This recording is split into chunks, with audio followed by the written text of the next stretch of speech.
It's been a few months since we released our mid-year update.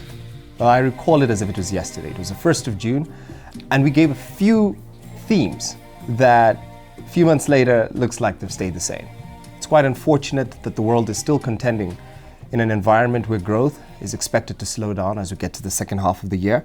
But more importantly, we're really getting to terms with the fact that high input costs that are impacting our businesses are significantly not just detracting from output, but they're having a severe impact on our consumers. Now, a lot of this has been characterized by themes, again, that we're quite well aware of. The Russia-Ukraine war has been one that we've spoken about extensively. We've seen this broader risk-off environment where there's been severe capital outflows from the continent, which has had an impact on financial markets across our various economies. We've been dealing with the latent impacts of the pandemic. We don't speak about it a lot, but the supply chain disruptions that existed have still been persistent. And so we're in an environment now where consistently we're seeing economic growth figures being revised downwards. We're still seeing a narrative around inflation. And I guess the question is, what do we focus on before we get to the end of the year?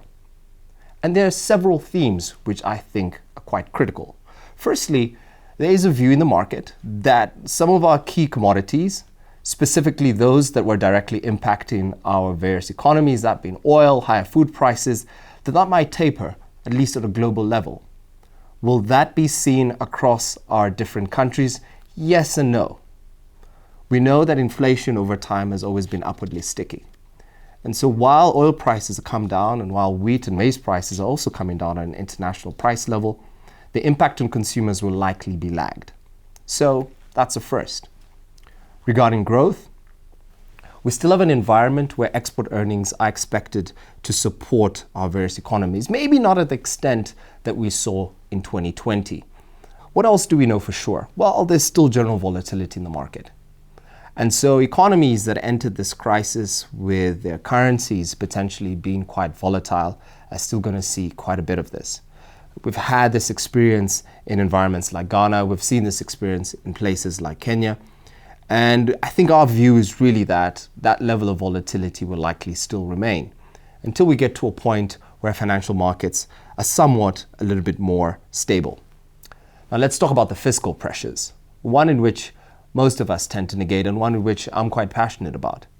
From a fiscal point of view, a lot of our economies have got into a situation where they're well aware that the expansionary policies they introduced during 2020 have to be curtailed or slowed down in one form or another. But yet they're dealing with an additional crisis, having to spend now on social issues at a time when the economies just simply don't have that fiscal space.